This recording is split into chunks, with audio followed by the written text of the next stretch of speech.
नंद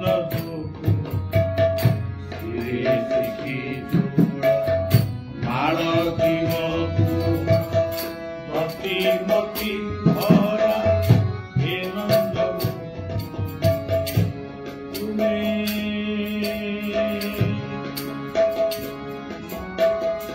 पांडवंक पांडवंक लागी पुरुष बांधरे पाइल से रांध पाइल शेष रांधन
कृष्ण कमल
यमुना की बोलो जय, यमुना की बोलो जय।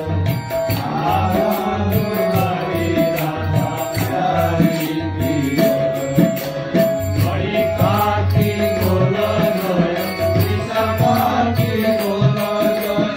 ओ आराधना की हरि की बोलो जय। गोविंद बोलो जय, राधा रमण हरि गोविंद बोलो जय, गोविंद बोलो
पवित्र जन्माष्टमी महान भारतवर्ष आम पवित्र सनातन धर्म जो मानू आमे भल भाव जानू लीला को भल भाव अनुसरण करूँ से होती मात्र 3 जन। जड़े होती नृसिंह, आउ जड़े होती राम, आउ जड़े होती कृष्ण। ये 3 जन परे आमे जहाँ को ओडिशा माटी रे उपास्य भाव ग्रहण करूँ से होती जगन्नाथ। तेरे ये जो पवित्र नामटी आम पढ़िले हरे कृष्ण कृष्ण कृष्ण हरे हरे, हरे राम राम राम हरे। यही तीनोटी यही मंत्र भितर तीनोटी शब्द को गुरुत्व दिया जाए। ये शब्दर अवतार होती नृसिंह राम कृष्ण, किंतु यही शब्दर तत्व होती जे आमर दुख को हरण करे। से किए? से होती आमर कर्म देवता। आमे कर्म न करी देवता को पूजा करवा जमती निरर्थक फल हुए। आउ जड़े देवता को पूजा करुँ राम देव। कर्म कले ही फल मिले, फल मिले ही मनीष आनंदरे खाई पी शुए बंचे एवं मरे। राम ही ଆନନ୍ଦର କଥା। କୃଷ୍ଣ ଆକର୍ଷଣର ପ୍ରତୀକ। ଆମେ ଭଲ ମଣିଷ ହେଇଛୁ, ମନ୍ଦ ମଣିଷ ହେଇଛୁ, କି ଭଲ କାମ କରୁଛୁ କିମ୍ବା ମନ୍ଦ କାମ କରୁଛୁ, କିନ୍ତୁ ସିଏ ଜଣେ କୃପାଳୁ। ସେ କୃପା କରି ଜନ୍ମ ଜନ୍ମ ଧରି ଅନେକ ଜନ୍ମ ଅନେକ ମୃତ୍ୟୁକୁ ଭୋଗ କରାନ୍ତି ଏବଂ ଶେଷ ଆଶ୍ରୟ ହୁଏ ତାଙ୍କରି କୋଳ। ତାଙ୍କ କୋଳରେ ଆମେ ସମସ୍ତେ ରହୁ। ସେଥିପାଇଁ ଈଶାବାସ୍ୟମ୍ ବୋଲି କୁହାଗଲା। ଆଜି ପବିତ୍ର ତିଥିରେ ଆମେ ଏଇ ତିନୋଟି ଶବ୍ଦକୁ ନେଇ ହରେ ରାମ କୃଷ୍ଣ, ଏ ତିନୋଟି ଶବ୍ଦକୁ ନେଇ ଆମକୁ ତିନୋଟି ସଂକଳ୍ପ କରିବାକୁ ପଡ଼ିବ। ଏକରେ ଆମେ ନିଶା ମାଦକ ଆଜିଠାରୁ ଆମକୁ ଛାଡ଼ିବା ପାଇଁ ସଂକଳ୍ପ ନେବା ପାଇଁ ପଡ଼ିବ। ଦୁଇରେ ଅସହ୍ୟ ଗରମରୁ ରକ୍ଷା ପାଇବା ପାଇଁ ଆମକୁ ସମସ୍ତେ ନିଜ ନିଜ ଅଞ୍ଚଳରେ ଗଛ ସୃଷ୍ଟି କରିବାକୁ ହେବ। ଗଛ ଲଗେଇବା ଆଉ ବଞ୍ଚେଇବା। ତିନିରେ ହଉଛି ଆମେ ପରିବାରକୁ ଗଠନ କରିବା, ପରିବାରକୁ ଆଦର୍ଶରେ ପରିଣତ କରିବା। এই ପରିବାର ଗଠନ ଭିତରେ ଶିକ୍ଷା, ଦୀକ୍ଷା, ସଂସ୍କୃତି ସବୁ କିଛି ଲୁଚି ରହିଛି। এই ତିନୋଟି ସଂକଳ୍ପ ଯଦି ଆମେ ପୂର୍ଣ୍ଣ କରିପାରିବା, ତାହେଲେ ଜନ୍ମାଷ୍ଟମୀରେ ଭଗବାନ କୃଷ୍ଣଙ୍କ ମୂର୍ତ୍ତିକୁ ପୂଜା କରିବାର ଫଳ ନିଶ୍ଚିତ ଭାବରେ ଆମେ ପାଇବା। ଯଦି କର୍ମ ନାହିଁ, ଖାଲି ପୂଜା ହଉଛି, ସେ ପୂଜାର ବି କିଛି ମୂଲ୍ୟ ନାହିଁ। ତେଣୁ ଭଗବାନ କୃଷ୍ଣ ପ୍ରଥମେ ଜନ୍ମ ହେଲେ, ଜନ୍ମ ହେବା ମାତ୍ରକେ ପିତାମାତାଙ୍କର ହାତରେ ପଡ଼ିଥିବା ଶିକୁଳି ସେ ପ୍ରଥମ ପିଟିଗଲା। ତାମାନେ ସେ ପିତାମାତାଙ୍କୁ ଉଦ୍ଧାର। ଦ୍ୱିତୀୟରେ ଋତୁଚକ୍ର ସହିତ ମିଶିଗଲେ। ବର୍ଷା ରାତିରେ ବନ୍ୟା ନଦୀରେ ପ୍ରହରୀ ଉଗ୍ରସେନଙ୍କ ସମ୍ମୁଖରେ ନିର୍ଭୀକ ଭାବରେ ତାଙ୍କ ନିଜ ପୁଅକୁ ଭଗବାନଙ୍କର ଅବତାର ବୋଲି ଦର୍ଶନ ସୃଷ୍ଟି କଲେ। ତୃତୀୟଟି ନନ୍ଦ ଯଶୋଦାଙ୍କ କୁଳମଣ୍ଡନ କଲେ। କ୍ଷୀର, ଦହି, ଛେନା, ଲହୁଣୀ ଭଳି ଅମୃତ ପଦାର୍ଥକୁ ଖାଇଲେ। ବୃନ୍ଦାବନ ଭଳି ପବିତ୍ର ପରିବେଶକୁ ସେ ପରିକ୍ରମା କଲେ ଏବଂ ଗୋମାତାମାନଙ୍କୁ ରକ୍ଷା କଲେ। ଏତିକି କଥା ଭିତରୁ ଯଦି ଆମେ ଗୋଟିଏ କଥା ବି କରି ନ ପାରିବା, ତାହେଲେ ଜନ୍ମାଷ୍ଟମୀ କରିବା କେବଳ ବୃଥା ହେଇଯିବ। ତେଣୁ ଆଜି ସେଇ କାର୍ଯ୍ୟ କରିବା ପାଇଁ ଆମେମାନେ ସମସ୍ତେ ସଂକଳ୍ପ ନେବା। ଆଜିର ଏହି ପବିତ୍ର ତିଥିରେ ଏତିକି ମାତ୍ର ବଳିୟାର ଆପଣମାନଙ୍କୁ ବିନମ୍ର ନିବେଦନ। ଶ୍ରୀକୃଷ୍ଣ ଗୋବିନ୍ଦ ହରେ ମୁରାରେ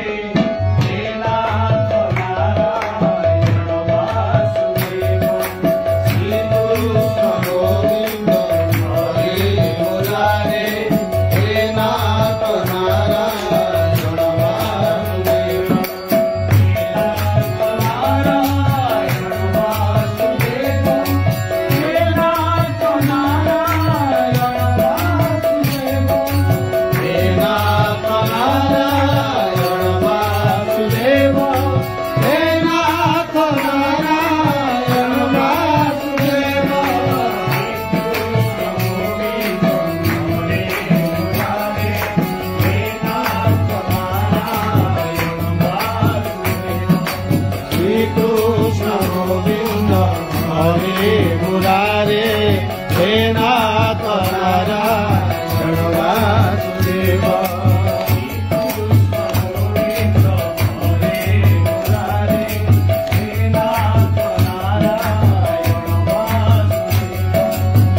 कृष्ण गोविंद हरे मुरारे हे नाथ नारायण वासुदेव हे नाथ नारायण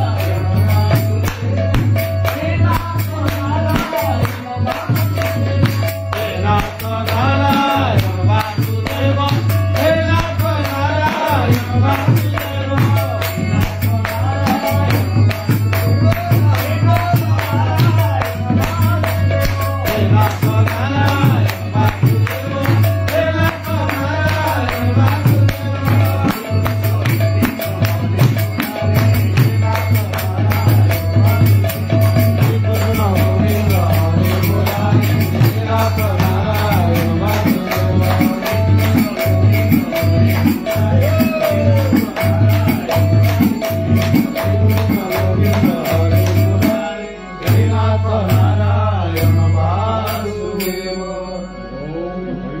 हरि बोल।